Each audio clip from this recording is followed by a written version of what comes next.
O WhatsApp do celular do Arnaldo tocou 3 vezes depois que os aparelhos desligaram.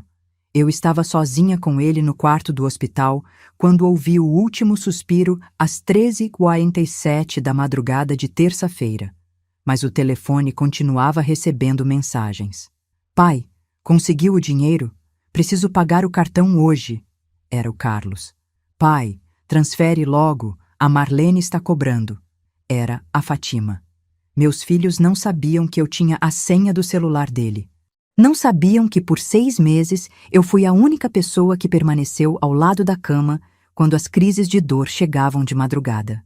Eles só apareciam nos fins de semana para perguntar sobre herança. Agora, no enterro, depois de me humilharem na frente de todos dizendo que a culpa da morte era minha, que eu nem deveria estar ali, descobri algo muito mais interessante nas mensagens antigas. Meus queridos filhos vinham chantageando o próprio pai doente por dinheiro há 2 anos. E eu tenho todas as provas. Você já descobriu que os filhos do seu marido estavam matando ele aos poucos? Não com veneno, não com facada. Com WhatsApp, com ligações de madrugada, com mentiras sobre emergências que nunca existiram. Eu descobri. E posso te contar exatamente como eles fizeram isso durante 2 anos inteiros, enquanto eu cuidava do meu Arnaldo como uma idiota. Feche os olhos e imagina a cena. Você está no velório do homem que amou por 15 anos, vestida de preto, segurando o lenço encharcado de lágrimas verdadeiras. Aí chega o filho mais velho e fala alto, para todo mundo ouvir. Pai morreu de desgosto mesmo, ela que insistia em manter ele vivo quando deveria ter deixado em paz. Todo mundo olhando para você como se fosse uma assassina. A filha do meio chorando teatro, falando que você nunca deixava eles visitarem o pai. O neto de 16 anos te olhando com nojo, como se você fosse uma bruxa que roubou o avô dele. Sabe o que é pior que a morte? É ser humilhada no dia que você mais precisa de consolo. É ouvir mentiras sobre você quando não pode se defender porque, afinal, não é hora nem lugar para discussão. É fingir que não escutou quando a cunhada sussurra para as amigas. Casou com ele só pelo dinheiro, né? Agora vai ficar com tudo e deixar os filhos na mão. Mas eu não sabia de nada ainda. Não sabia que havia uma bomba relógio digital no bolso do terno do meu marido morto. O celular dele, que eu carreguei para não tocar durante a cerimônia, estava cheio de evidências que iam mudar tudo. Eu só descobri isso no dia seguinte, quando o Carlos veio em casa buscar os documentos do pai para o inventário. Vera, a gente precisa resolver isso logo. Papai deixou muita bagunça financeira. Ele disse, sentado na poltrona favorita do Arnaldo, como se já fosse dono da casa. Você entende pouco dessas coisas, né? Deixa que a gente cuida da papelada. Você fica com a pensão e tá bom. Eu fingi que não entendi a indireta. Fingi que não percebi quando ele tentou pegar o celular do pai da mesa de centro. Ah, esse celular? Melhor descartar, né? Não vale nada. Você conhece aquele momento quando alguma coisa clica na sua cabeça? Quando você percebe que tem gato subindo no telhado? Foi exatamente isso que aconteceu. Por que diabos o Carlos queria tanto se livrar do celular? Por que a pressa com o inventário? Por que eles nunca perguntaram se eu estava bem, se eu precisava de alguma coisa, se eu tinha dinheiro para pagar as contas do mês? Deixa o celular aí mesmo, eu falei colocando a mão em cima do aparelho. Ainda tem fotos do seu pai que eu quero guardar. O olhar que ele me deu, Jesus Cristo. Se olhar matasse, eu teria morrido ali mesmo, mas ele não podia fazer escândalo. Afinal, tinha vizinha na sala tomando café e oferecendo os pêsames. Então ele engoliu a raiva e saiu falando que voltava no dia seguinte com a Fátima para organizar as coisas. Foi aí que eu entendi que minha vida tinha virado um filme de suspense.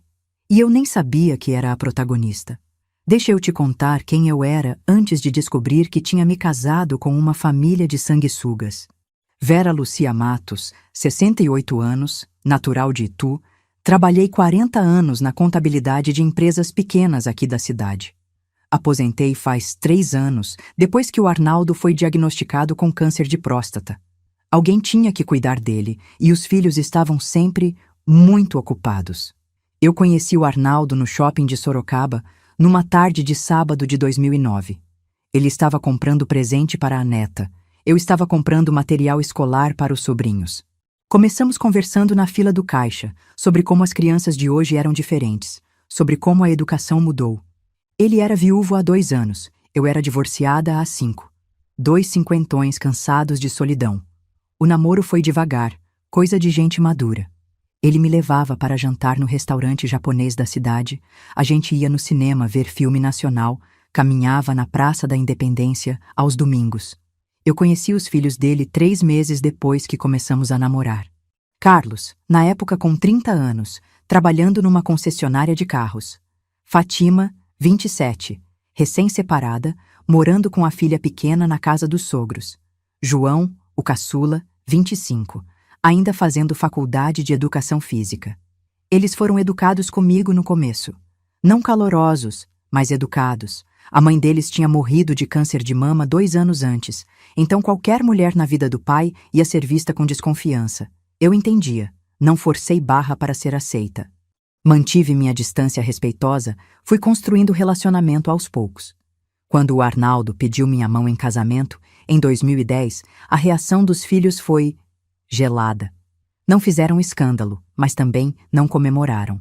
O Carlos falou que o pai merecia ser feliz, mas com um tom que mais parecia que estava engolindo sapo. A Fátima disse que era bom eu cuidar bem do papai. O João nem apareceu no nosso casamento civil. Disse que tinha prova na faculdade. Mas eu não era boba. 40 anos trabalhando com números, lidando com empresários espertos, você aprende a ler nas entrelinhas. Sabia que eles me viam como invasora, a madrasta que chegou para roubar a herança da família. Então, eu fiz o que qualquer mulher inteligente faria.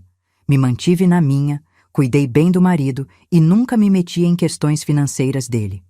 O Arnaldo tinha uma oficina mecânica pequena, 2 casas para alugar e um dinheiro guardado na poupança. Não éramos ricos, mas vivíamos bem.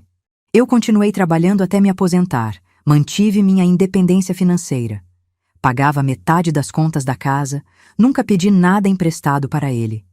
Quando os filhos vinham visitar, eu fazia questão de preparar comida especial, comprar refrigerante, deixar eles à vontade. Achava que, com o tempo, eles iam me aceitar. Que ingenuidade a minha, meu Deus do céu! A coisa começou a mudar quando o câncer apareceu, no final de 2021. O médico explicou que o tumor estava numa fase controlável, mas que ia precisar de cirurgia, quimioterapia, acompanhamento constante. O Arnaldo ficou arrasado. Não tanto pela doença, mas pela perspectiva de dar trabalho para todo mundo. Vera, você não assinou o contrato para cuidar de doente, ele falou na noite que recebemos o diagnóstico.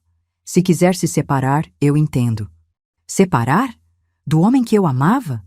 Que comprava flores para mim todo dia 8 de março, que assistia a novela comigo mesmo detestando, que massageava meus pés quando eu chegava cansada do trabalho? Arnaldo Matos, você enlouqueceu? A gente é casado na alegria e na tristeza. Vamos vencer isso juntos. E foi isso que eu fiz. Me aposentei para cuidar dele integral. Levava nas consultas médicas, controlava os remédios, fazia comida especial quando a químio atacava o estômago dele. Quando a dor era muito forte de madrugada, eu ficava acordada fazendo compressas, conversando para distrair, colocando música baixinha. Os filhos apareciam, sábado e domingo, para almoçar e levar marmita. Sempre perguntavam como o pai estava, se precisava de alguma coisa. Mas quando ele tinha crise de dor no meio da semana, quando precisava ir correndo para o hospital, quando ficava dias sem conseguir comer direito, aí era só eu mesmo. Os meninos trabalham tanto, coitados, o Arnaldo sempre justificava. Não posso atrapalhar a vida deles por causa da minha doença. Eu achava que era amor de pai, sabe? Proteção excessiva. Não imaginava que havia uma razão muito mais sinistra para eles manterem distância. Não imaginava que eles já estavam sugando ele há meses, bem debaixo do meu nariz. A primeira mensagem que li quase me fez derrubar o celular. Estava 3 da tarde do dia seguinte ao enterro, sozinha em casa, ainda de luto, tentando entender como ia pagar as contas sem a aposentadoria do Arnaldo. Resolvi olhar o WhatsApp dele para apagar as mensagens de pêsames que continuavam chegando. Pai, preciso de R$ 800 até sexta. A Giovana tá com pneumonia e tem que comprar antibiótico caro. Era da Fátima. Data: 15 de janeiro de 2024, 2 semanas antes dele morrer. Filha: mas não tem pelo SUS, não? Pai, você quer que sua neta morra? O médico particular falou que tem que ser esse remédio específico. Tá bom, manda o Pix amanhã. Respirei fundo. Pneumonia da neta? Que pneumonia? A Giovana estava na escola normalmente quando fomos no hospital. Até postou foto no Instagram, comendo açaí com as amigas no mesmo dia. Continuei lendo. 3 dias depois, outra mensagem da Fátima. Pai, deu tudo certo com a Gi, obrigada. Mas agora surgiu um probleminha. O meu ex está atrasando a pensão e eu não tenho como pagar o cartão. São 1.200. Você pode me ajudar mais uma vez? E o Arnaldo, coitado. Filha, você não tá gastando demais, não? Pai, eu só compro o necessário. Comida, roupa para a Giovana, material escolar. Não é culpa minha que tudo subiu de preço. Mentira atrás de mentira. A Fátima tinha emprego na prefeitura. Ganhava 3 salários mínimos. O ex-marido pagava a pensão certinho. Eu mesma via ele buscando a menina nos fins de semana. E as compras dela no cartão? Instagram estava cheio de foto de roupa nova, sapato importado, jantar em restaurante caro. Mas o pior ainda estava por vir.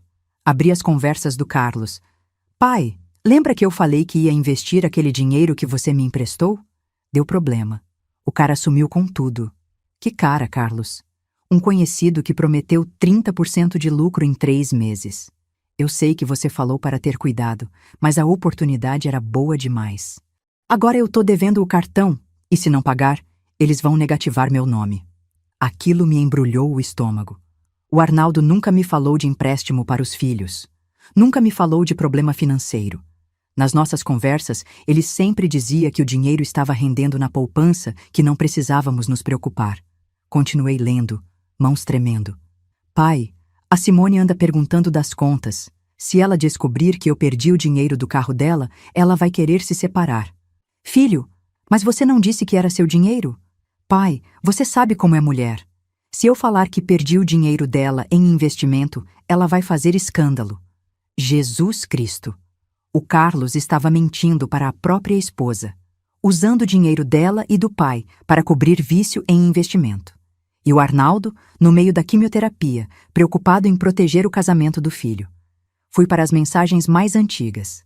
Dezembro de 2023, novembro, outubro, era um padrão. Sempre uma emergência. Sempre uma justificativa plausível. Sempre o Arnaldo cedendo, mesmo quando estava mal. Pai, o João precisa de dinheiro para terminar o TCC. São R$ 500 para pagar o professor particular. Pai, a oficina está devendo material. Se não pagar esta semana, eles vão protestar. Pai, a Giovana precisa de aparelho ortodôntico. São 2.000 à vista ou 200 por mês. Mentira, mentira, mentira. O João tinha terminado a faculdade fazia 2 anos. A oficina do Arnaldo estava fechada desde que ele ficou doente. A Giovana já usava aparelho havia 3 anos e quem pagava era o pai dela, não o avô. Cada mensagem era uma punhalada, não só pela mentira, mas pela crueldade de pressionar um homem doente, de se aproveitar do amor dele para roubar dinheiro que deveria ser para o tratamento, para os remédios, para nossa tranquilidade. A última conversa que li me destruiu completamente. Pai, quanto você tem guardado mesmo? A Vera sabe da quantia? Por que essa pergunta, Carlos? Nada demais. É que se acontecer alguma coisa com o senhor, a gente precisa saber o que é nosso por direito e o que é dela. Filho, espero que você e seus irmãos cuidem bem da Vera se eu morrer primeiro. Ela dedicou a vida para me cuidar. Claro, pai. Mas ela é mais nova, vai conseguir se virar. A gente que tem família para sustentar. Aquele foi o momento. O momento exato em que algo morreu dentro de mim. Não foi raiva o que eu senti. Não foi tristeza. Foi uma frieza gelada subindo pela espinha, chegando no cérebro, tomando conta de todos os meus pensamentos. Eles tinham matado meu marido. Não fisicamente, mas emocionalmente. 2 semanas antes de morrer, ele me acordou no meio da madrugada, chorando. Vera, acho que vou deixar vocês na mão. Os gastos médicos estão acabando com nossas economias. Eu consolei. Disse que tínhamos reserva suficiente, que não era para se preocupar. Não sabia que os filhos tinham sangrado nossa conta durante meses. Não sabia que ele estava mentindo para me proteger, se sacrificando para sustentar as mentiras deles. E no enterro, tiveram a cara de pau de me humilhar, de dizer que eu era interesseira, de insinuar que não prestava. Sentei na poltrona da sala, ainda segurando o celular, e senti uma transformação acontecendo. A Vera submissa, que aceitava desfeita calada, que sempre tentava agradar todo mundo, que fingia não perceber as indiretas, essa Vera tinha morrido junto com o Arnaldo. Agora só restava uma mulher de 68 anos, com 40 anos de experiência em contabilidade, acesso a todas as senhas e documentos financeiros do marido e um conhecimento íntimo de como o sistema legal brasileiro funciona. Os filhos queriam brincar de chantagem? Perfeito. Eu ia ensinar para eles como se joga esse jogo de verdade. Na segunda-feira seguinte, uma semana após o enterro, eu acordei com a mente clara como água. Primeira vez em meses que não sentia aquele peso no peito, aquela sensação de estar afogando em responsabilidades. Agora eu tinha um propósito: descobrir exatamente até onde ia a traição e reunir evidências suficientes para destruir completamente a versão de filhos dedicados que eles vendiam para todo mundo. Comecei pelo celular do Arnaldo. Baixei um aplicativo para fazer backup completo de todas as conversas, fotos e documentos. 40 anos mexendo com contabilidade te ensina a importância de guardar tudo organizadinho. Criei pastas separadas: Carlos, empréstimos; Fátima, emergências falsas; João, gastos educação. Como se fosse um dossiê criminal. Porque era exatamente isso. Depois fui para o computador dele. O Arnaldo não era muito de tecnologia, mas eu tinha insistido para ele digitalizar todos os documentos importantes: extrato bancário, comprovantes de transferência, recibos de Pix, tudo estava lá. E a situação era pior do que eu imaginava. Em 2 anos, meu marido tinha transferido para os filhos um total de $47.800.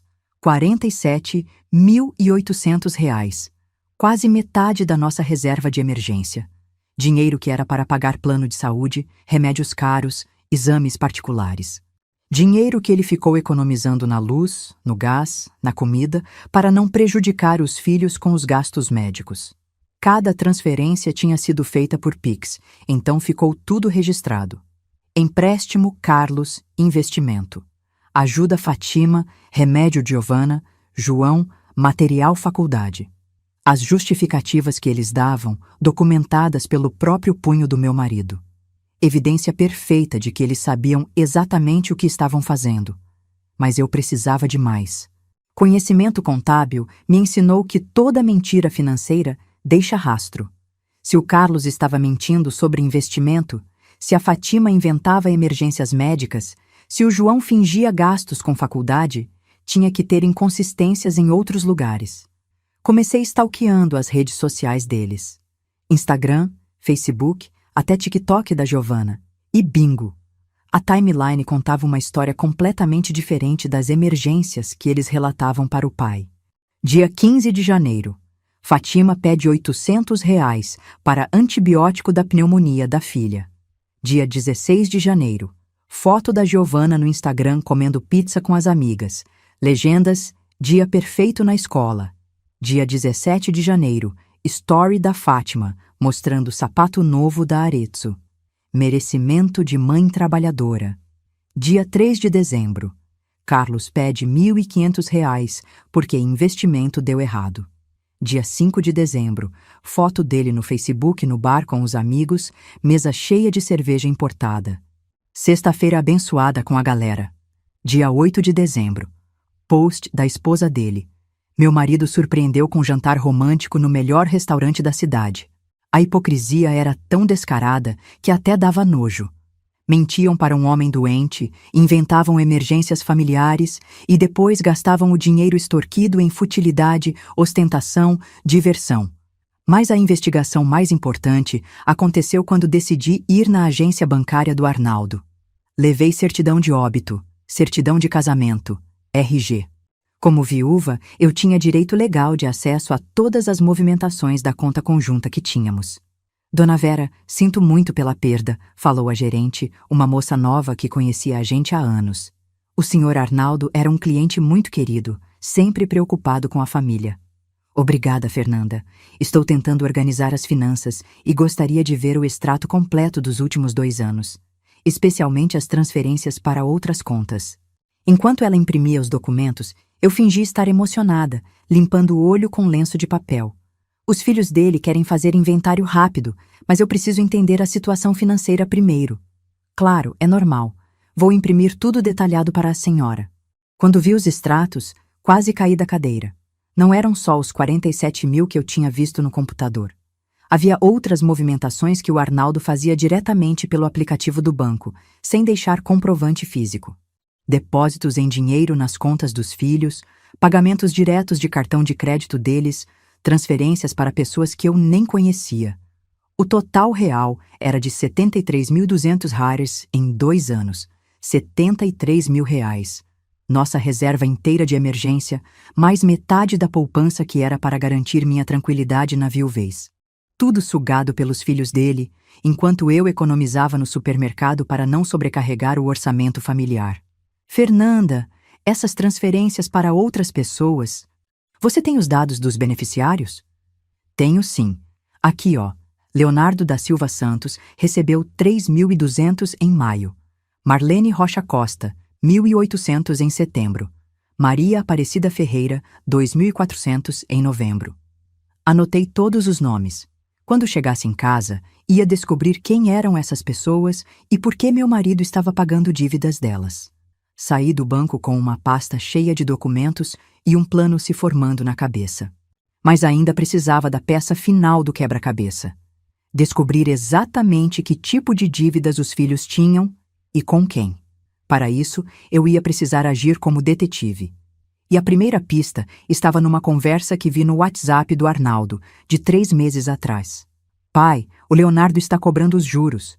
Se eu não pagar até sexta, ele falou que vai na minha casa. Leonardo da Silva Santos. O mesmo que tinha recebido o Pix de 3.200 do meu marido. A investigação sobre Leonardo da Silva Santos me levou para um buraco de coelho que eu nunca imaginei que existia. Descobri o endereço dele através da internet. E numa terça-feira de manhã, resolvi fazer uma visitinha. Não para confrontar, claro. Mulher de 68 anos não vai sozinha na casa de agiota. Mas para observar, entender o ambiente, coletar informações. Ele morava num sobrado na Vila Operária, bairro que eu conhecia bem porque tinha uma cliente antiga lá. Casa simples, mas bem cuidada. Fiquei estacionada na esquina por 2 horas, fingindo esperar alguém, observando o movimento. E aí que veio a surpresa. O Carlos chegou de carro, desceu nervoso, ficou conversando na porta com um homem de uns 50 anos. De longe, dava para ver que estava pagando algo. Dinheiro vivo, contado ali mesmo na calçada. Esperei eles terminarem a conversa e segui o Carlos discretamente.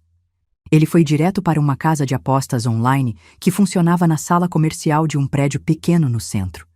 Ficou lá dentro 1 hora. Quando saiu, parecia mais relaxado. Pronto. Agora eu sabia. Carlos não estava perdendo dinheiro em investimento que deu errado. Ele tinha vício em jogo online. E quando as dívidas ficaram grandes demais, recorreu à agiota. E quando o agiota começou a apertar, correu para o pai doente pedindo dinheiro emprestado. Mas a investigação mais reveladora aconteceu quando resolvi ligar para a Marlene Rocha Costa, a mulher que tinha recebido R$ 1.800 do Arnaldo. Fingi ser da prefeitura, fazendo pesquisa socioeconômica. Dona Marlene, aqui é da Secretaria de Assistência Social.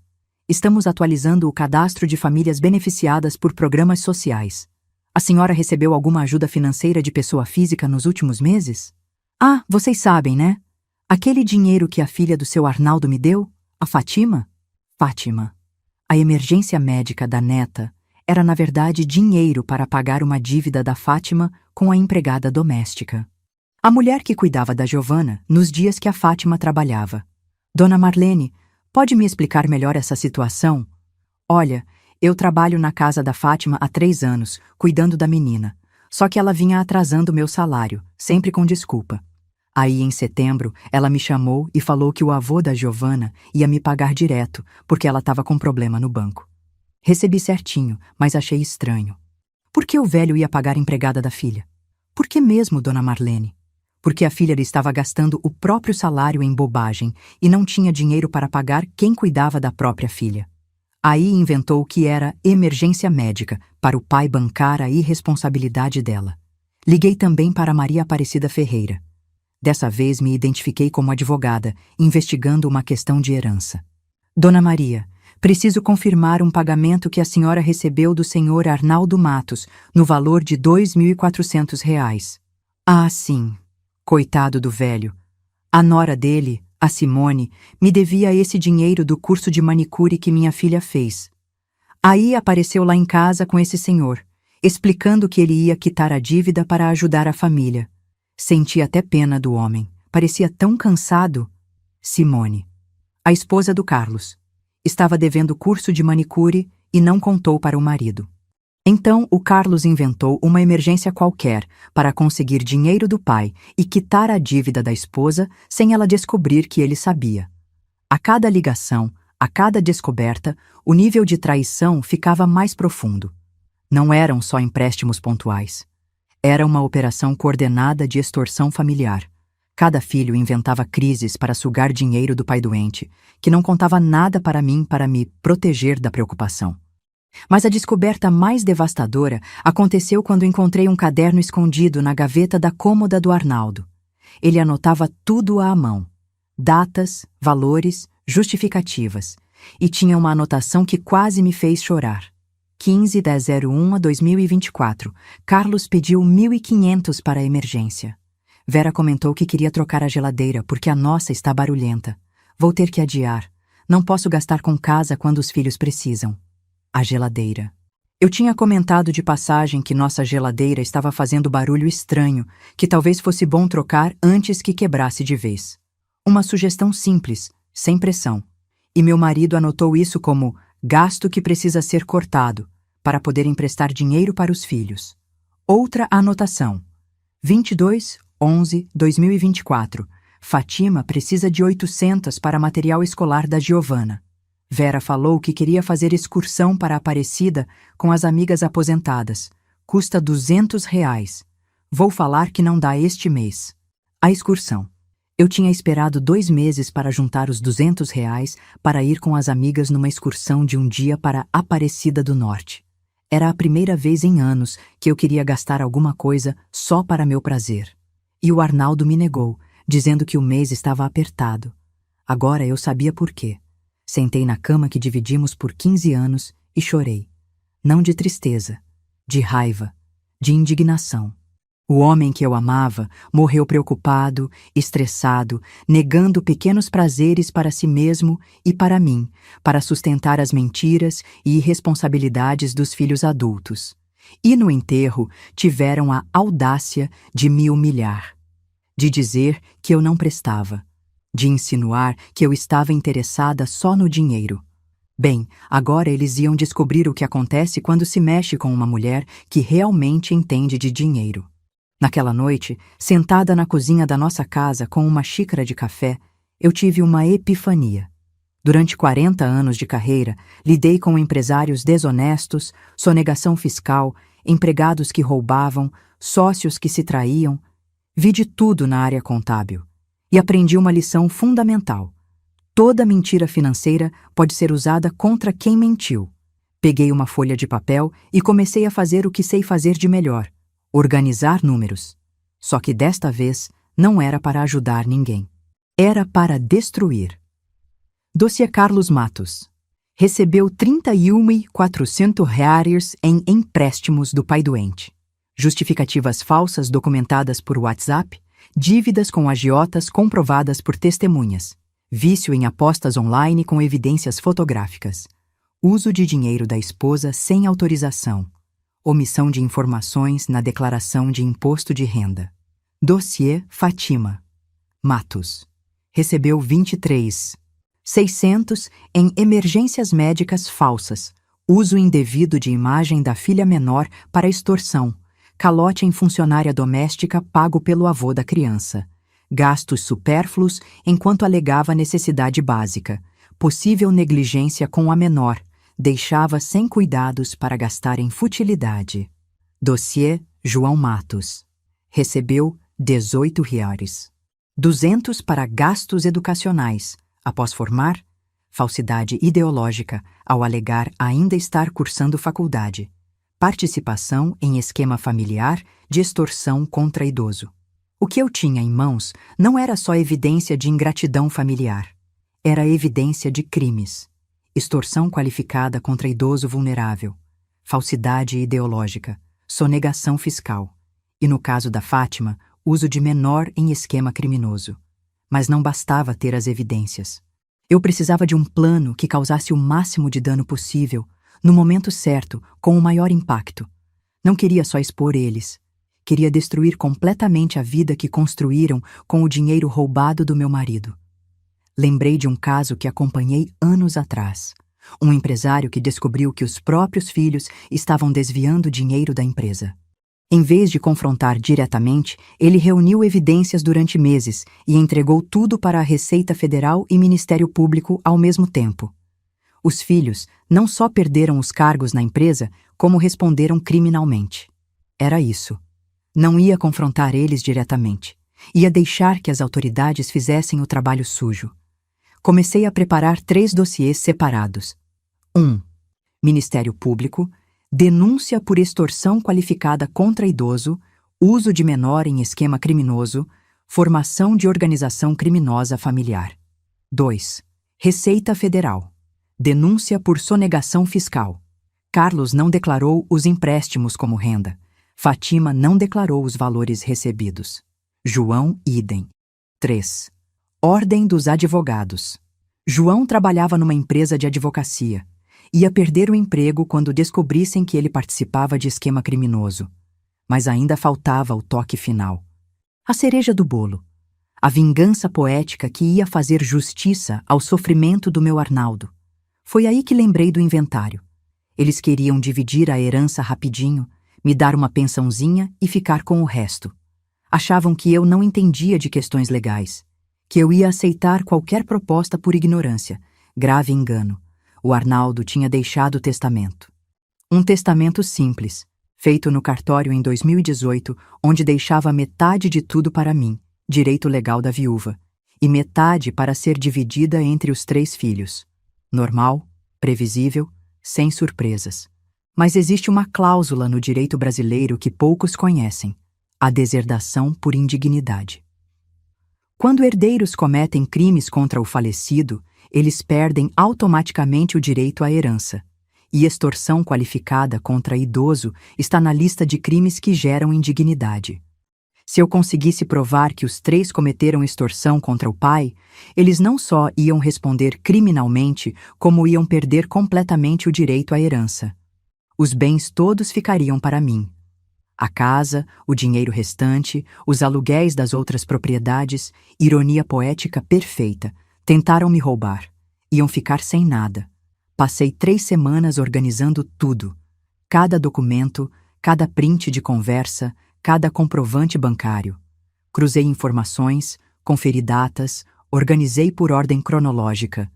40 anos de experiência contábil me permitiram criar um dossiê que qualquer promotor de justiça ia adorar receber. Na quinta-feira, 15 de fevereiro, liguei para o Carlos. Carlos, precisa marcar uma reunião familiar para falar do inventário.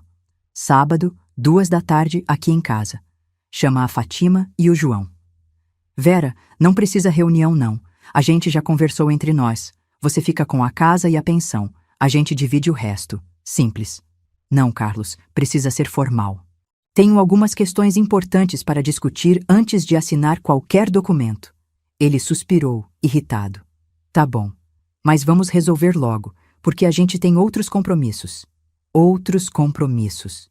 Provavelmente gastando o dinheiro que ainda restava na conta do pai. Desliguei o telefone e sorri. Um sorriso gelado, calculista, que o Arnaldo nunca tinha visto em mim. Porque aquela Vera nunca tinha existido antes. Sábado ia ser interessante. Você sabe qual é a diferença entre vingança e justiça? Vingança é emocional, impulsiva, bagunçada. Justiça é fria, calculada, meticulosa. Eu passei 40 anos organizando números, desvendando mentiras financeiras, montando casos que derrubavam empresários espertos. Agora ia usar toda essa experiência contra 3 amadores que cometeram o erro de subestimar uma contadora aposentada. Na sexta-feira, véspera da reunião familiar, comecei a primeira fase do plano: estabelecer controle psicológico sem eles perceberem. Liguei para cada um separadamente, fingindo ser a viúva confusa que eles esperavam ver. Carlos, filho, estou preocupada com umas contas aqui. Seu pai deixou uns papéis meio bagunçados. Você pode me ajudar a entender? Voz trêmula, vulnerável, exatamente o que ele queria ouvir. Claro, Vera, que tipo de conta? Tem uns comprovantes de transferência aqui. Pix para várias pessoas. Você sabe o que pode ser? Silêncio do outro lado. 1, 2, 3 segundos. Bingo! Ele sabia exatamente o que era. Ah, deve ser. Você sabe como o papai era, né? Sempre ajudando todo mundo. Família, amigos. Não se preocupa com isso, não. Mas são valores altos, Carlos. Mais de 70 mil reais em 2 anos. Vera, não fica mexendo nessas coisas. Papai não gostaria que você se estressasse com conta. Amanhã a gente resolve tudo. Perfeito. Primeira reação: minimizar e tentar me afastar dos documentos. Ele estava preocupado, mas ainda confiante de que conseguia me manipular. Liguei para a Fátima em seguida. Fátima, filha, achei uma coisa estranha aqui nos papéis do seu pai. Tem um pagamento para uma tal de Marlene Rocha. Você conhece? Pausa mais longa. Respiração acelerada. Marlene? Não conheço não, Vera. Deve ser engano do banco. Mas tem o comprovante aqui. R$ 1.800. E tem a conversa no WhatsApp dele dizendo que era para você. Vera, olha, a gente conversa sobre isso amanhã, tá? Não fica se preocupando com essas coisas sozinha. Segunda reação: negação desesperada e tentativa de controlar quando a conversa ia acontecer. Ela estava em pânico. João foi o último. João, filho, preciso tirar uma dúvida contigo. Seu pai estava pagando sua faculdade ainda? Por que, Vera? Porque tem uns comprovantes aqui de pagamentos para você até dezembro do ano passado. Mas você não se formou em 2022? Silêncio total. Depois, uma tentativa patética de mentira. Ah, eu voltei a estudar. Pós-graduação. Esqueci de comentar. Que bom. Em que área? É complicado de explicar. A gente conversa melhor amanhã. Terceira reação: mentira improvisada e fuga da conversa. O mais novo e o menos experiente em manipulação. 3 ligações. 3 confirmações de que eles sabiam exatamente o que tinham feito e estavam desesperados para controlar a narrativa. Mas também confirmei que eles ainda me viam como ameaça pequena. Achavam que conseguiam me enganar com algumas desculpas esfarrapadas. Erro fatal deles. Depois das ligações, fiz algo que eles jamais esperariam. Liguei para as esposas deles. Não para denunciar, ainda não, mas para plantar pequenas sementes de desconfiança. Simone, como você está? Ainda não tivemos tempo de conversar direito depois do enterro. Oi, Vera. Estou bem. Sinto muito pela perda. O senhor Arnaldo era um homem bom. Era mesmo. Muito generoso com a família. Aliás, você sabia que ele ajudou você com aquele curso de manicure? Pausa. Como assim? Ah, achei uns comprovantes aqui. Ele pagou para uma tal Maria Aparecida falando que era dívida sua. Você não contou para o Carlos? Vera, acho que você está confundindo as coisas. Pode ser mesmo. Minha cabeça anda meio confusa. Mas que bom que vocês conseguiram resolver sem estressar o Carlos, né? Ele já tem tantas preocupações. Desliguei antes dela conseguir responder. Agora a Simone ia ficar intrigada. Ia questionar o marido sobre dívida que ela não lembrava de ter. Ia descobrir que o Carlos sabia de coisas que ela não contou para ele. Desconfiança plantada. Fiz a mesma coisa com a ex-mulher da Fátima. Liguei fingindo que queria organizar um encontro das mulheres da família para conversar sobre a guarda da Giovana. Luciana, você sabia que o Arnaldo estava ajudando a pagar a Marlene? A babá da Giovana? Que Marlene? A Giovana não tem babá. Não, mas tem uns comprovantes aqui. Pagamentos diretos para a Marlene, que cuida da menina quando a Fátima trabalha. Vera, a Giovana fica comigo quando não tá na escola ou com a mãe. Que história é essa de babá? Ah, deve ser confusão minha.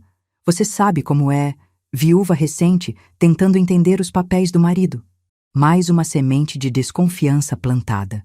Agora Luciana ia questionar a Fátima sobre babá que não existia e dinheiro que sumiu. O último telefonema foi para a escola da Giovana. Me identifiquei como avó da criança. Olá, estou organizando os documentos do meu falecido marido e encontrei alguns pagamentos relacionados à escola. Vocês poderiam confirmar se houve algum gasto médico especial com a Giovana no início do ano? Dona Vera, a Giovana é uma criança saudável. Não houve nenhuma emergência médica este ano. Nem pneumonia em janeiro? Pneumonia? Não, senhora. A menina não faltou nenhum dia por doença. Que estranho. Bem, deve ter sido confusão. Obrigada. Pronto. Agora eu tinha confirmação oficial de que a emergência médica da neta era mentira completa. E tinha plantado dúvidas na cabeça das pessoas certas. Sábado de manhã, acordei com a sensação de estar comandando um exército. Cada peça estava no lugar. Cada movimento calculado. Eles iam chegar para a reunião achando que estavam lidando com uma viúva desesperada. Iam descobrir que estavam lidando com uma general. Sábado, 1h. Eu estava na cozinha preparando café e biscoitos quando eles chegaram. Os três juntos, como se tivessem combinado a estratégia antes. Carlos entrou primeiro com aquela pose de dono da casa. Fátima veio atrás, nervosa, mexendo no celular. João chegou por último, claramente desconfortável. Vera, que sala bonita! Você reorganizou as coisas do papai? Fátima tentando ser simpática, como se nada tivesse acontecido. Reorganizei algumas coisas sim. Vocês querem café? Servi para todos, usando a louça boa que o Arnaldo gostava de usar em ocasiões especiais. Ironia poética. A última vez que usei aquelas xícaras foi no aniversário dele, 2 meses antes da morte. Agora estava usando para servir café para quem o matou de desgosto.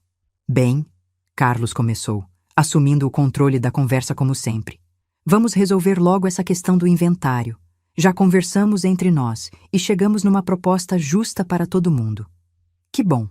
Mas antes de falar de inventário, preciso esclarecer algumas coisas sobre as finanças do Arnaldo. Coloquei uma pasta na mesa de centro. Bem grossa, bem organizada, com divisórias coloridas. O tipo de pasta que uso para apresentar relatórios contábeis para clientes importantes. João se mexeu desconfortável na poltrona. Que tipo de coisa, Vera? Descobri que vocês têm alguns empréstimos pendentes com seu pai. Preciso saber como vamos resolver isso antes de dividir qualquer herança. Os três se entreolharam. Aquela troca de olhares rápida que pessoas culpadas fazem quando são confrontadas. Vera, Carlos tentou manter o tom paternal. Você não precisa se preocupar com isso. Eram empréstimos entre família, nada oficial. Nada oficial? Abri a primeira seção da pasta. Carlos, você recebeu R$ 31.400 do seu pai em 2 anos. Fátima, R$ 23.600. João, R$ 18.200. Somando tudo, são R$ 73.200. Isso não é nada. É mais que a aposentadoria do seu pai em um ano inteiro. Silêncio sepulcral. Fátima estava branca. João engoliu seco. Carlos tentou reagir. Como você sabe desses valores? Porque eu entendo de contabilidade, Carlos, e porque seu pai anotava tudo, cada transferência, cada justificativa que vocês davam. Mostrei o caderno do Arnaldo. Tudo documentado. Fátima tentou uma defesa desesperada. Vera, eram emergências, coisas urgentes que não dava para esperar. Emergências? Abri a segunda seção da pasta. Fátima, no dia que você pediu R$ 800 para antibiótico da pneumonia da Giovana, sua filha postou foto no Instagram comendo pizza na escola. No mesmo dia. Que pneumonia é essa que permite criança comer pizza e ir para a escola? A cara dela, Jesus Cristo. Foi como assistir uma pessoa derreter em tempo real. João tentou minimizar. Vera, talvez tenha tido alguma confusão nas datas. Confusão? Peguei meu celular e mostrei as capturas de tela. João, você recebeu R$ 400 em novembro para material do TCC. Mas você se formou em dezembro de 2022. Que TCC é esse que demora 2 anos para fazer? Agora era ele que estava sem cor na cara. Carlos tentou retomar o controle. Olha, Vera, mesmo que tenha havido algumas imprecisões nas justificativas, eram empréstimos de família. Pai ajudando filhos. Isso é normal. Normal? Levantei da poltrona e fui até a cozinha. Voltei com a conta de luz de janeiro. Carlos, você sabe por que essa conta de luz tem valor mínimo? Não. Porque seu pai economizava energia para diminuir as despesas da casa. Ele ficava no escuro depois das 8 da noite para economizar R$ 50 por mês na conta de luz, para não me preocupar com dinheiro. Enquanto isso, vocês gastavam R$ 3.000 por mês das economias dele em futilidade. Peguei a conta do gás. Essa aqui também. Gás mínimo. Seu pai comia comida fria no inverno para economizar gás. Enquanto vocês gastavam o dinheiro dele em restaurante caro. Peguei os comprovantes de consulta médica particular. E essas aqui são as consultas particulares que ele deixou de fazer. Muito caro, ele falava. Dá para esperar o SUS. Homem com câncer deixando de se cuidar direito enquanto vocês torravam as economias dele. O clima na sala estava ficando pesado. Muito pesado. Fátima começou a chorar. Vera, a gente não sabia que ele estava passando necessidade. Não sabiam? Abri meu celular nas conversas do WhatsApp. Fátima, dia 3 de dezembro, você mandou mensagem. Pai, preciso do dinheiro urgente, a Giovana tá passando mal. No mesmo dia, postou story mostrando o sapato novo da Arezzo. Sapato de R$ 400. Não me diga que não sabia que estava mentindo. João tentou se defender. As coisas saíram de controle. Saíram de controle? João, você trabalha numa empresa de advocacia. Você sabia que extorquir idoso é crime. E continuou fazendo. A palavra crime fez todos congelarem. Carlos tentou reagir. Vera, você tá exagerando. Não foi extorsão, foi ajuda familiar. Ajuda familiar baseada em mentira é extorsão, Carlos. E quando a vítima é idosa e vulnerável, é crime qualificado. Levantei e fui até a janela, de costas para eles. Deixei o silêncio pesar na sala por alguns segundos. Quando me virei, estava com a expressão mais fria que eles já tinham visto. Mas não vim aqui para brigar. Vim para resolver. Carlos se enderezou na poltrona, pensando que a tempestade tinha passado. Bem, vamos conversar como pessoas civilizadas então. O que você propõe? Era exatamente a pergunta que eu estava esperando. O momento de apertar o cerco sem revelar todas as cartas ainda. Primeiro, quero que vocês me expliquem uma coisa. Leonardo da Silva Santos. Quem é? A cara do Carlos mudou completamente. De arrogante para apavorado em 2 segundos. Como você...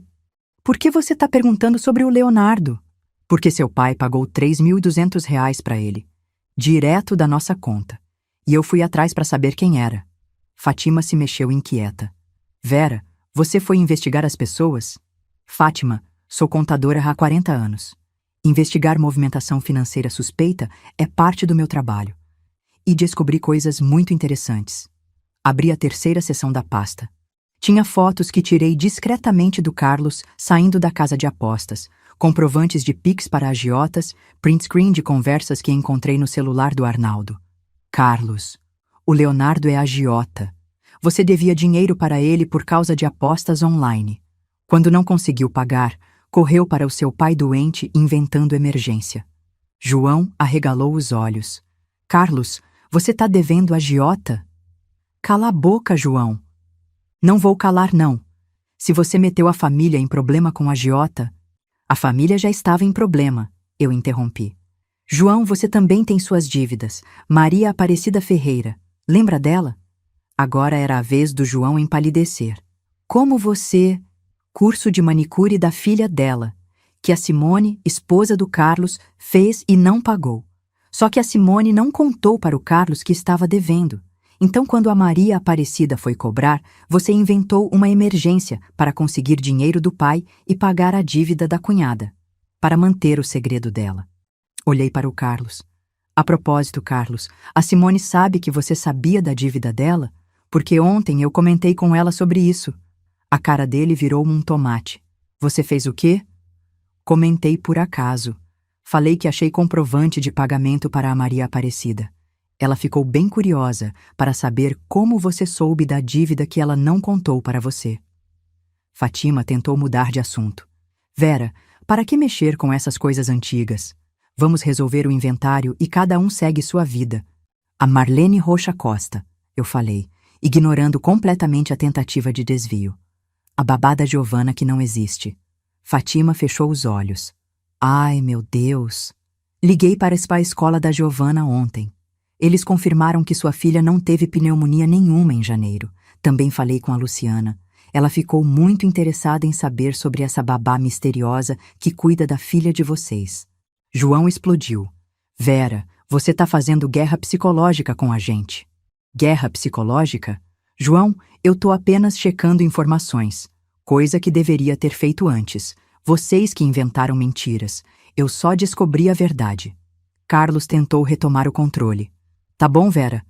Você descobriu que a gente exagerou em algumas justificativas.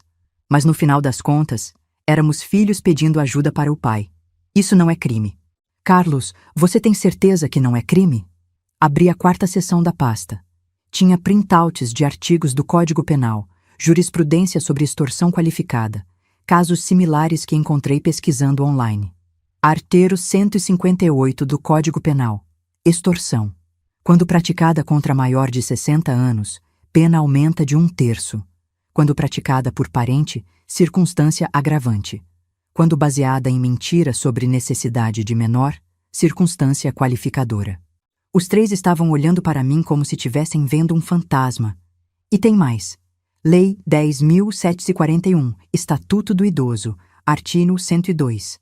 Apropriar-se de bens, proventos, pensão ou qualquer outro rendimento do idoso. Pena, reclusão de 1 a 4 anos. Fátima começou a chorar mais alto. Vera, pelo amor de Deus, não precisa chegar a esse ponto. Que ponto, Fátima? O ponto de chamar as coisas pelo nome certo? João tentou negociar. Vera, olha, a gente pode devolver o dinheiro. Parcelado, mas devolvemos tudo. Devolver? Ri. Uma risada fria, sem humor. João, vocês acham que dá para devolver a saúde do pai de vocês? Dá para devolver as noites que ele ficou acordado, preocupado com as dívidas que vocês criaram? Dá para devolver o estresse que agravou o câncer dele? Silêncio total. Até o relógio da parede parecia ter parado de fazer barulho. Dr. Mário, o oncologista que tratou seu pai, tem uma teoria interessante. Ele acha que o estresse emocional acelerou a progressão da doença. Pacientes oncológicos que vivem em situação de pressão psicológica respondem pior ao tratamento. Carlos tentou uma última defesa. Vera, você não pode provar que foi isso que... Não posso? Carlos, seu pai anotou no caderninho dele. Carlos pediu mais dinheiro. Não sei como vou conseguir. Vera não pode saber que estamos passando dificuldade. Data: 3 dias antes da última internação. Mostrei a página do caderno. A letra trêmula do Arnaldo, claramente preocupado, claramente sofrendo. Ele morreu se culpando por não conseguir dar mais dinheiro para vocês. Morreu achando que era um pai inadequado, porque não conseguia sustentar as mentiras de vocês. Fátima estava soluçando. João estava de cabeça baixa. Carlos estava visivelmente tentando pensar numa saída. Bem, eu falei, fechando a pasta. Agora que esclarecemos os fatos, vamos falar de inventário. Carlos se mexeu na poltrona, ainda tentando manter algum controle da situação. Vera, olha, mesmo com esses mal-entendidos sobre os empréstimos, o inventário é uma questão legal simples. Papai deixou testamento. Metade para você, metade dividida entre nós 3. É mesmo, Carlos? Você tem certeza disso? Peguei uma 5ª pasta, menor, que estava em cima do aparador. Porque eu consultei um advogado especialista em direito sucessório esta semana. A mentira saiu tão natural que até eu acreditei. Na verdade, eu tinha pesquisado tudo sozinha na internet, lendo códigos e jurisprudências. Mas eles não precisavam saber disso. E descobri uma coisa muito interessante sobre deserdação por indignidade. João franziu a testa. O que é isso? João, você trabalha numa empresa de advocacia e não sabe o que é indignidade sucessória? Artigo 1814 do Código Civil. Herdeiros que cometem crimes contra o Dico Jus perdem automaticamente o direito à herança. Fátima parou de chorar. Crimes? Que crimes? Fátima, você realmente quer que eu leia a lista completa? Abri a pasta menor. Extorsão qualificada contra idoso. Apropriação indébita majorada. Uso de menor em esquema criminoso. Formação de organização criminosa familiar. Carlos tentou interromper. Vera, isso é exagero. Exagero? Carlos, vocês três, em esquema coordenado durante 2 anos, inventaram emergências falsas para extrair R$ 73.200 de um idoso com câncer. Se isso não é organização criminosa, eu não sei o que é. Mostrei os printouts que tinha preparado. E olha que interessante. Todos os crimes de vocês estão na lista do Art 1814. Todos são causa de indignidade sucessória. João estava visivelmente em pânico. Vera, isso quer dizer que... Quer dizer que se eu provar que vocês cometeram esses crimes contra seu pai, vocês perdem completamente o direito à herança. Tudo fica para mim. O silêncio que se seguiu foi diferente de todos os outros.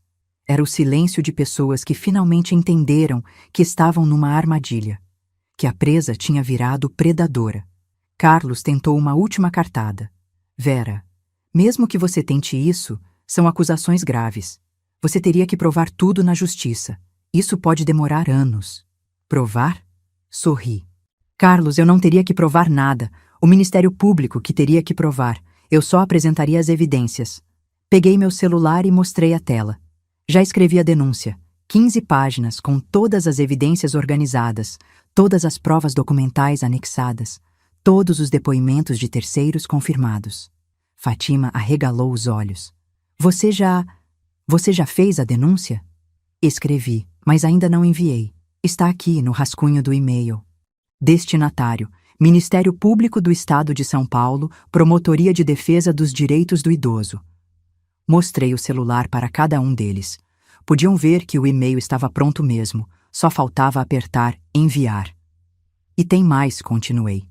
Também preparei denúncia para a Receita Federal. Vocês declararam esses R$ 73.200 como renda no imposto de renda? Porque se não declararam, é sonegação fiscal. João estava tremendo. Vera, para de fazer isso. E João, especificamente para você, sua empresa de advocacia tem código de ética.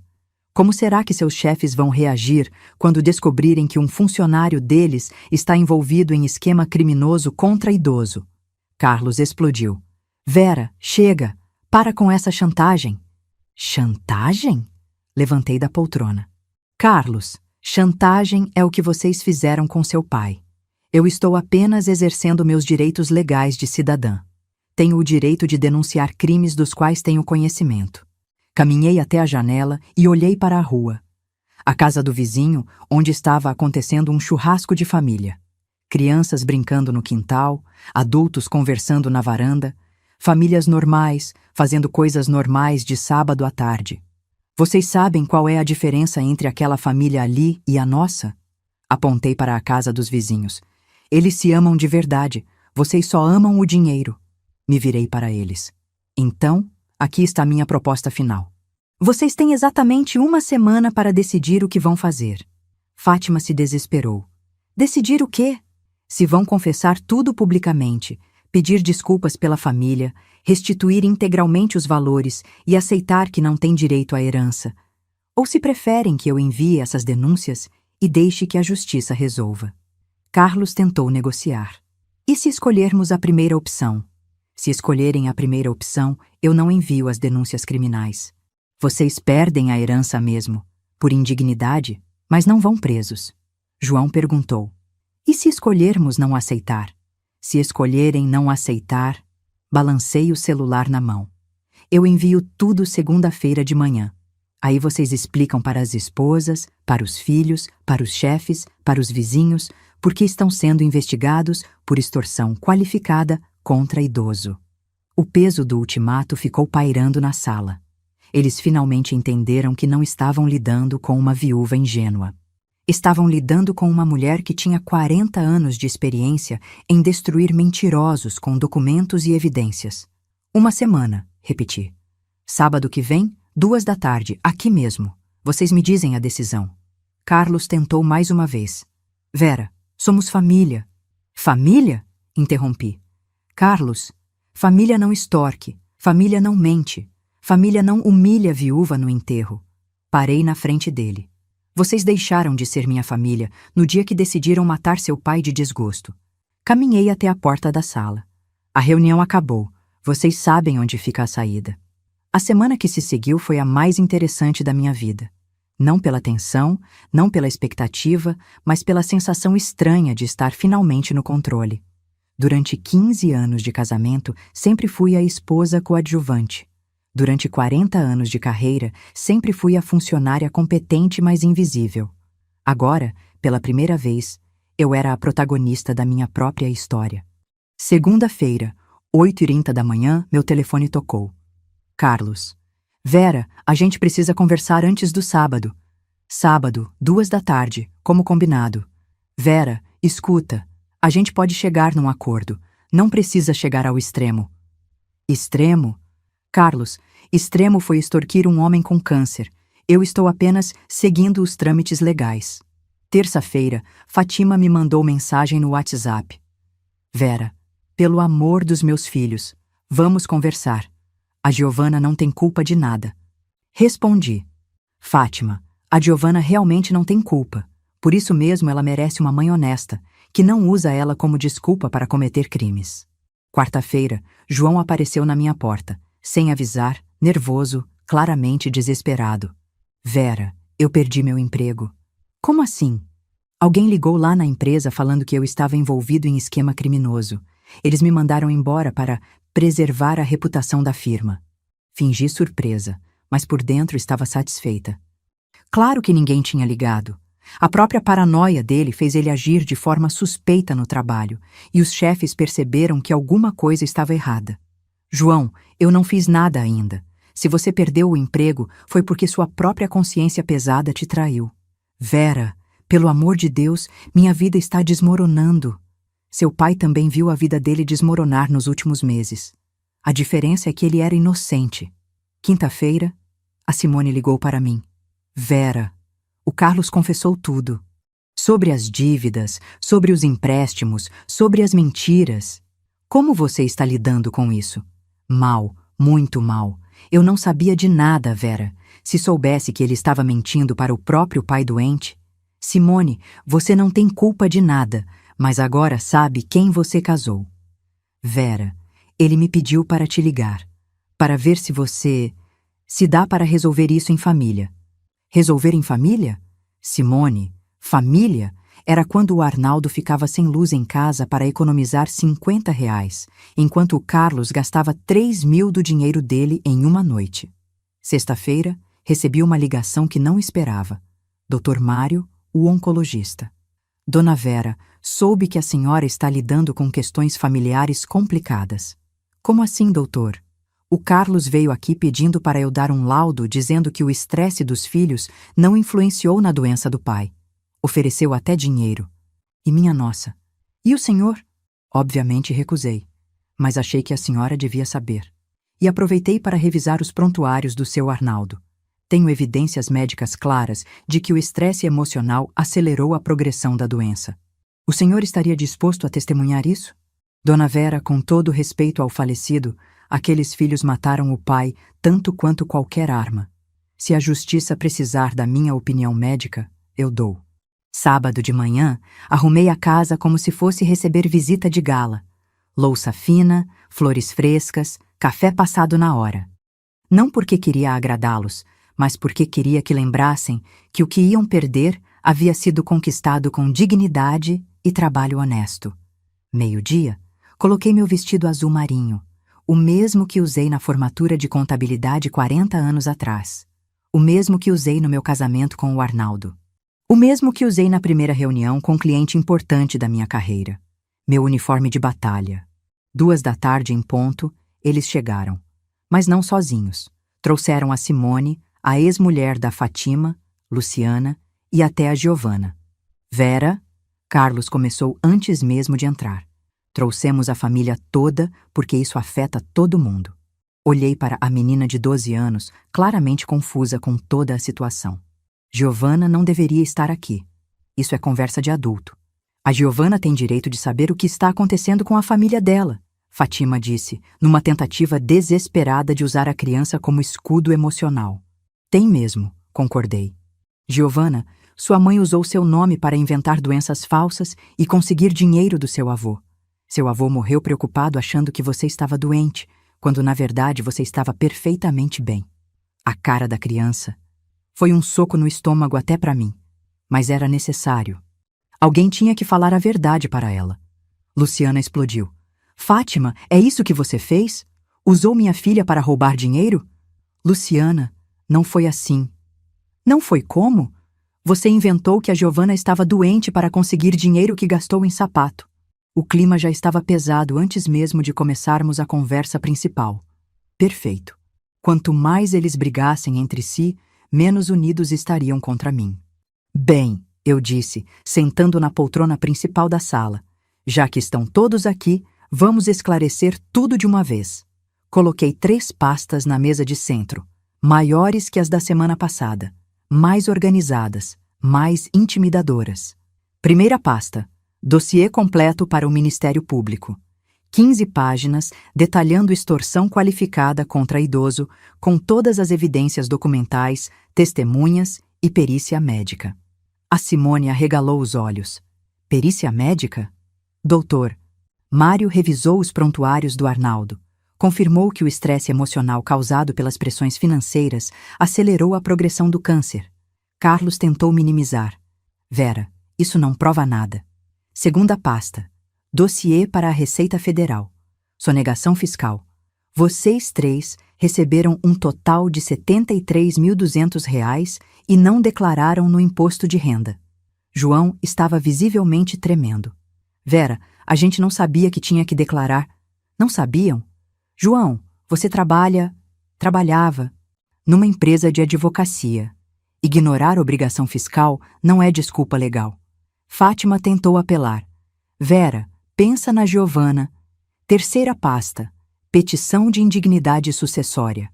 Todas as evidências organizadas para provar que vocês 3 cometeram crimes contra seu pai e, portanto, perderam o direito à herança.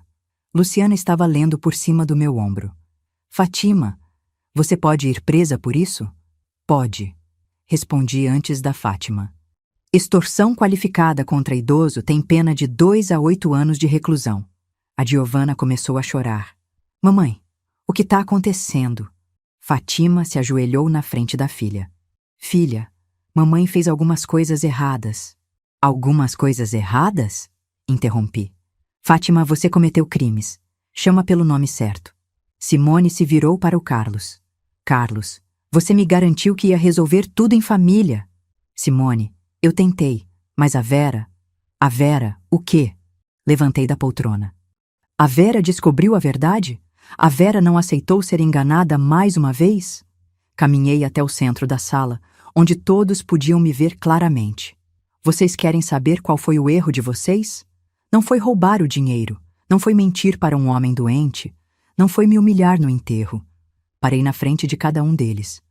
O erro de vocês foi subestimar uma mulher que passou 40 anos lidando com criminosos de colarinho branco. Voltei para a poltrona e peguei meu celular. Então aqui está. Vocês têm exatamente 5 minutos para decidir. Confessam tudo publicamente, renunciam à herança e eu não envio as denúncias criminais. Ou eu aperto esse botão e envio tudo agora mesmo. Carlos tentou ganhar tempo. Vera, 5 minutos é pouco para... Carlos, vocês tiveram 2 anos para parar de roubar seu pai. Tiveram 2 semanas para decidir o que fazer. 5 minutos é generosidade demais. João se desesperou. Vera, eu já perdi o emprego. Não tenho como devolver o dinheiro. João, problema seu. Devia ter pensado nisso antes de inventar gastos com faculdade. Fátima tentou apelar para as outras mulheres. Simone, Luciana, vocês são mães. Entendem que a gente faz loucura pelos filhos? Simone respondeu friamente. Fátima, eu jamais usaria meu filho para chantagear ninguém. Luciana foi mais direta. Fátima, Você usou minha filha para cometer crime. Nossa relação acabou aqui. 2 minutos se passaram em silêncio tenso. 3 minutos. 4. Último minuto, avisei. Carlos finalmente quebrou. Tá bom, Vera. A gente confessa tudo. A gente renuncia à herança. Carlos, não fala por nós, João protestou. João, você quer ir preso? Porque eu não. Fátima estava chorando compulsivamente. Vera, a gente confessa, mas pelo amor de Deus, não destrói nossa família. Sua família já estava destruída, Fátima. Vocês que não perceberam. Peguei 3 documentos que tinha preparado durante a semana. Confissões por escrito, reconhecendo os crimes, renunciando à herança, assumindo responsabilidade integral pelos danos causados. Assinem, disse, colocando os papéis na mesa. Carlos pegou o primeiro documento e leu. Vera, isso é uma confissão de crime. É exatamente isso. Vocês vão assumir publicamente o que fizeram. João leu também. Vera, se a gente assinar isso, todo mundo vai saber. Todo mundo já sabe, João. A diferença é que agora vai estar documentado. Fátima estava lendo através das lágrimas. Vera, isso vai destruir minha reputação. Fátima, sua reputação deveria ter sido destruída no dia que você usou sua filha para chantagear um avô doente. Simone se virou para o Carlos. Assina logo essa porcaria e vamos embora. Não quero mais ouvir sobre isso. Carlos assinou primeiro. Com raiva, jogando a caneta na mesa, mas assinou. João hesitou mais tempo, mas quando eu comecei a mexer no celular, assinou rapidamente. Fátima foi a última. Vera, se eu assinar isso, posso perder a guarda da Giovana. Fátima, se você não assinar, vai perder a guarda e vai presa. Escolha. Ela assinou chorando. Peguei os 3 documentos e guardei na pasta principal. Perfeito. Agora a parte 2. Parte 2? Carlos perguntou. A restituição dos valores, R$ 73.200. Com juros e correção monetária, dá 82 mil. João explodiu. Vera, a gente não tem esse dinheiro todo. Problema de vocês. Vocês tiveram criatividade para roubar. Tenham criatividade para devolver. Fátima tentou negociar. Vera, pode ser parcelado? Pode. Em 3 parcelas. Uma hoje, uma na próxima semana, uma na outra. Vera, isso é impossível. Fátima, você tinha dinheiro para sapato de R$ 400 e jantar em restaurante caro. Se viraram para gastar, se virem para devolver. Carlos tentou uma última cartada. E se a gente não conseguir pagar? Balancei meu celular. Aí eu envio as denúncias mesmo, com as confissões assinadas anexadas. A ironia da situação era deliciosa. Eles que sempre trataram dinheiro com leviandade, gastando sem pensar, mentindo sem remorso, agora estavam apavorados com a ideia de ter que restituir o que roubaram.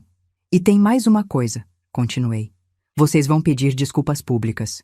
Como assim? João perguntou. João, vocês me humilharam no enterro, na frente de todo mundo. Agora vão me pedir desculpas na frente de todo mundo. Peguei meu celular e abri o Facebook. Cada um vai fazer um post público, confessando o que fez, pedindo desculpas e explicando que renunciou à herança. Simone apoiou. Carlos, faz logo isso. Quanto mais rápido acabar com essa vergonha, melhor. Um por um, eles fizeram os posts. Carlos, peço desculpas públicas para minha madrasta Vera. Menti para meu pai doente para conseguir dinheiro e renuncio a qualquer direito sobre a herança dele. Fátima, usei minha filha para chantagear meu pai com câncer. Peço perdão para Vera e renuncio à herança. João, menti sobre gastos educacionais para roubar dinheiro do meu pai doente. Peço desculpas para Vera e renuncio à herança. Em 5 minutos, os 3 posts tinham dezenas de comentários. Vizinhos, amigos, colegas de trabalho, todos chocados com as confissões. Pronto, eu disse guardando o celular. Agora podem ir embora. Eles se levantaram devagar, derrotados, humilhados, destruídos. Exatamente como eu me senti no enterro do Arnaldo. Na porta, Carlos se virou. Vera, você conseguiu o que queria. Espero que seja feliz. Carlos, eu não queria nada disso. Vocês que me obrigaram. Fátima passou por mim sem olhar na cara. João também. A Giovana, coitada, estava confusa demais para entender o que tinha acontecido. Luciana a levou embora rapidamente. Quando a porta fechou, fiquei sozinha na sala.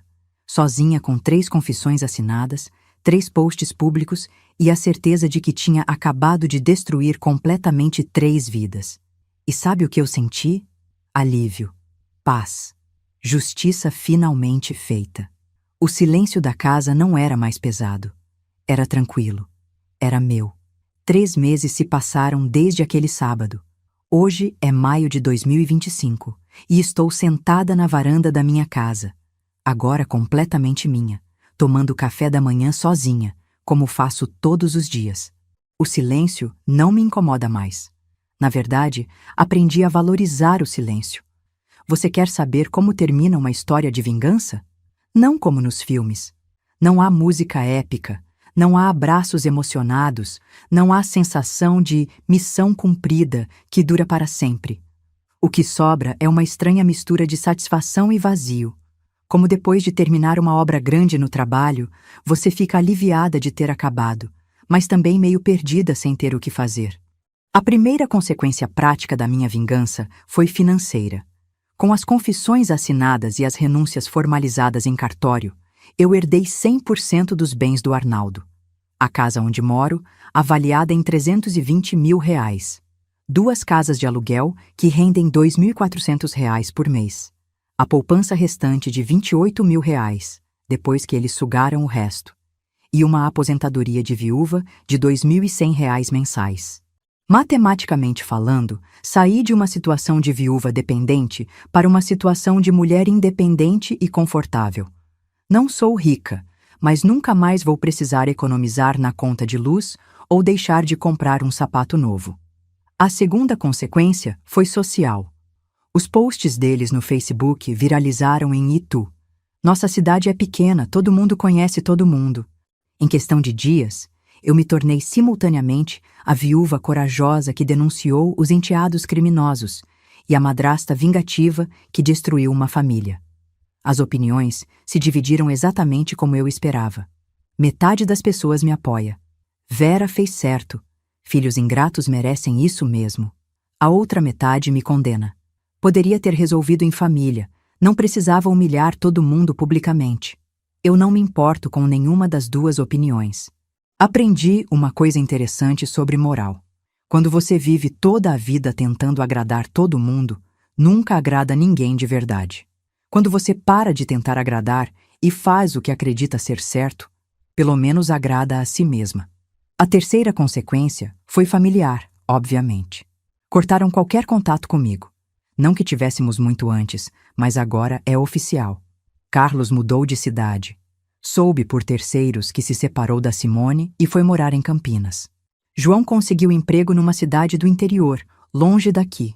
Fátima perdeu a guarda compartilhada da Giovana. Luciana usou as confissões como evidência de que a mãe era pessoa de caráter duvidoso. A Giovana foi a única que me procurou. 2 meses depois daquele sábado, ela apareceu aqui numa tarde de domingo, trazida pela avó paterna, mãe do ex-marido da Fátima. Tia Vera, ela disse, sentada aqui na mesma varanda onde estou agora. Eu queria entender o que aconteceu. Expliquei tudo para ela, sem mentiras, sem suavizar. Uma criança de 12 anos tem direito de saber a verdade sobre a própria família. Minha mãe realmente usou meu nome para pedir dinheiro pro vovô? Usou, Giovana. E o vovô morreu pensando que eu estava doente? Morreu preocupado com você, sim. Ela chorou, não de tristeza, mas de raiva. Tia Vera, a senhora fez certo. Minha mãe mentiu feio. Desde então, a Giovana vem me visitar uma vez por mês. A avó traz e busca. Conversamos sobre escola, sobre sonhos, sobre a vida. Ela me chama de vovó Vera agora.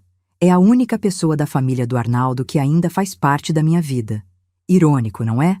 A criança que eles usaram como ferramenta de chantagem acabou sendo a única com caráter suficiente para separar certo de errado. Mas a consequência mais profunda foi psicológica. Eu mudei. Não voltei a ser quem era antes. A Vera submissa, que engolia desaforo calada, que sempre tentava manter a paz, essa Vera morreu junto com o Arnaldo. A nova Vera é mais fria, mais calculista, mais seletiva com afetos. Não é que me tornei má.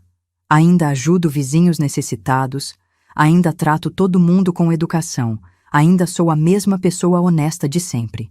Mas agora tenho uma linha vermelha bem definida. Mexeu comigo ou com quem eu amo, vai ter consequências. Semana passada, o padeiro tentou me passar troco errado, claramente achando que por ser viúva idosa, eu não ia conferir. Olhei nos olhos dele e falei: "Seu Joaquim, acho que o senhor se confundiu com o troco. Pode contar de novo?" O homem ficou vermelho, pediu desculpa, me deu o troco certo. Antes, eu teria ficado quieta para não causar problemas.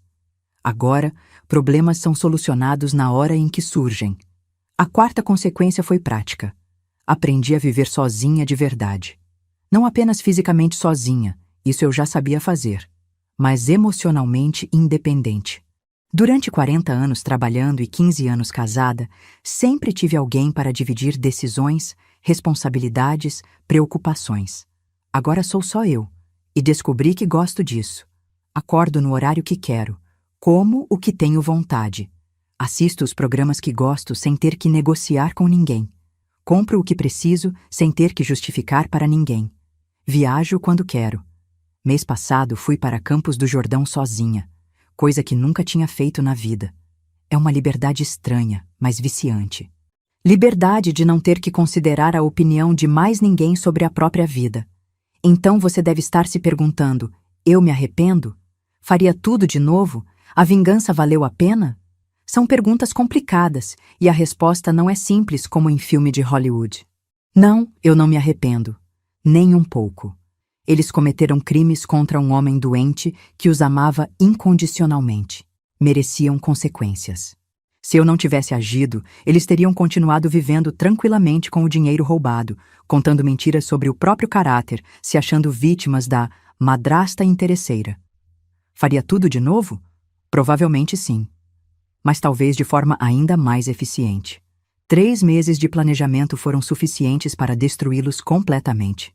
Da próxima vez, se houver próxima vez, 2 meses bastariam. A vingança valeu a pena? Aí que está a questão complicada. Valeu para restabelecer minha dignidade? Sim. Valeu para fazer justiça ao Arnaldo? Sim. Valeu para punir quem merecia ser punido? Sim. Mas também me custou a ilusão de que família é sagrada. Me custou a inocência de acreditar que pessoas mudavam. Me custou a capacidade de perdoar traições graves. E sabe qual é a verdade que ninguém fala sobre vingança? É viciante. Depois que você prova o gosto de ter controle total sobre o destino de quem te machucou, depois que você vê suas estratégias funcionando perfeitamente, depois que você ouve seus inimigos implorando perdão, é difícil voltar a ser pessoa que aceita desaforo calada. Agora, quando alguém tenta me passar para trás, minha primeira reação não é tristeza ou decepção. É curiosidade. Como posso usar isso contra eles? Na semana passada, descobri que minha vizinha anda espalhando fofoca de que eu roubei a herança dos pobres órfãos.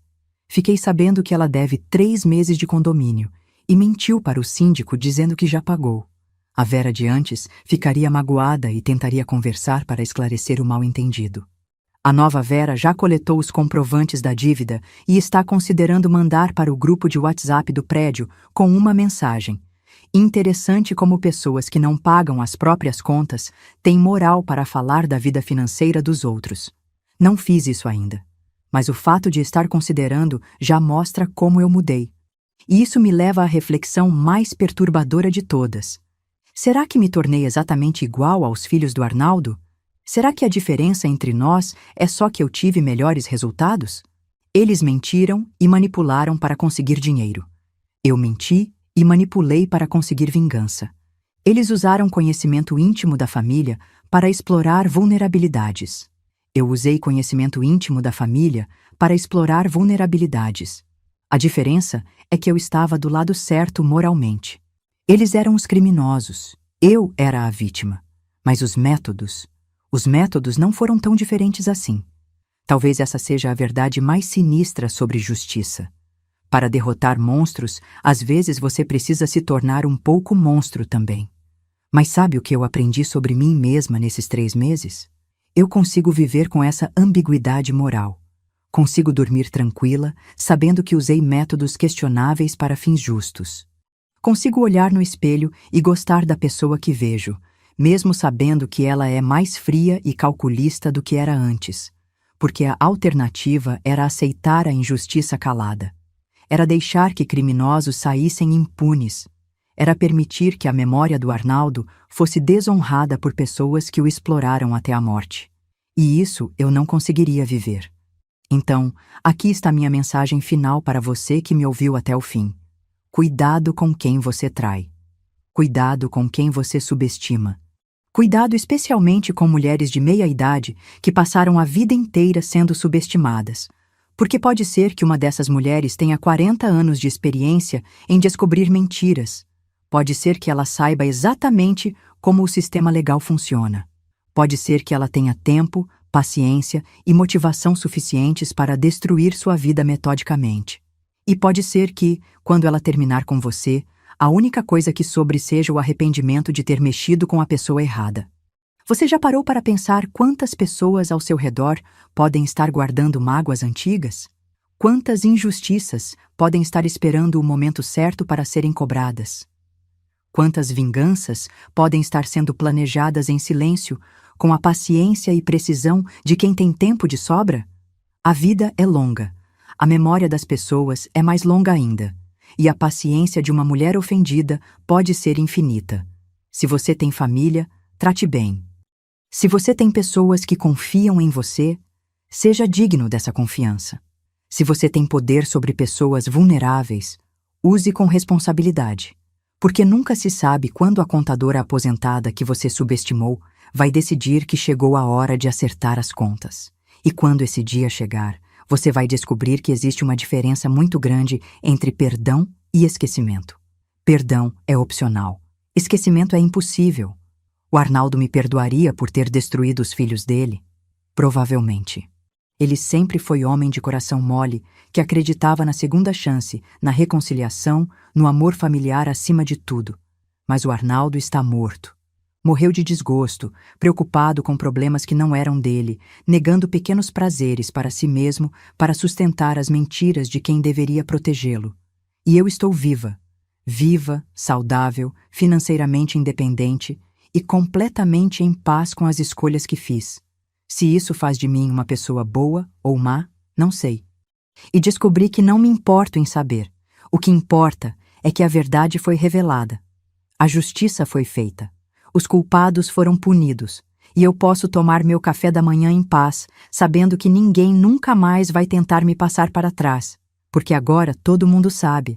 A Vera não é mais aquela mulher submissa que aceita desaforo calada. A nova Vera cobra, e cobra com juros.